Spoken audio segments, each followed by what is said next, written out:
భగవద్గీత 2వ అధ్యాయం 17వ శ్లోకం. అవినాశీతు తద్వితీయేన సర్వమిదం తతం వినాశమా వ్యయ్యసాస్యస్యన కశ్చిత్తర్కు మర్హతి. శరీరమంతయు వ్యాపించి ఉన్న అది నాశనం చేయబడలేనిదని తెలుసుకొనుము.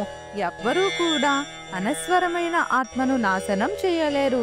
ఆత్మ అనేది శరీరమంతా వ్యాపించి ఉంటుందని చెప్పటం ద్వారా శరీరానికి జీవాత్మకి ఉన్న సంబంధాన్ని నెలకొల్పుతున్నాడు శ్రీకృష్ణుడు.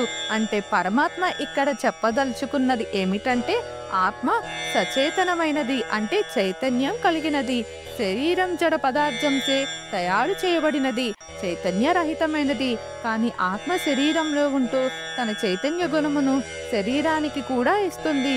ఈ విధంగా శరీరం అంతా ఆత్మ నుండి నిబిడీకృతమై తన చైతన్యాన్ని అంతటా వ్యాపింపచేస్తున్నది. కొందరికి ఈ ఆత్మ యొక్క స్థానంపై సందేహాలు ఉంటాయి. ఆత్మ హృదయ స్థానంలో ఉంటుందని వేదాలు పేర్కొంటున్నాయి.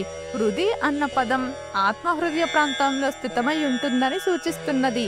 అయినా ఆత్మ యొక్క లక్షణమైన చైతన్యం శరీరమంతా వ్యాపించి ఉంటుంది. ఇది ఎలా సాధ్యం? వేదవ్యాసుడు ఈ విషయాన్ని చాలా బాగా వివరించాడు. ఎలాగైతే లలాటం అనగా నుదురుపై చందనం అద్దితే శరీరమంతా చల్లబడిపోతుందో, అదేవిధంగా ఆత్మ స్థానికంగా హృదయంలో ఉన్న తన చైతన్యాన్ని శరీరమంతా వ్యాపింపచేస్తుంది. ఇంకా ఎవరైనా ఇలా అడగవచ్చు, చైతన్యం అనేది ఆత్మ యొక్క లక్షణం అయితే అది శరీరంలో ఎట్లా వ్యాపించినదని అర్థం. ఈ ప్రశ్నకు కూడా వేదవ్యాసుడు సమాధానం చెప్పాడు. సువాసన అనేది పుష్పం యొక్క లక్షణం, కానీ అది పెరిగే తోట కూడా మంచి వాసనతో ఉంటుంది.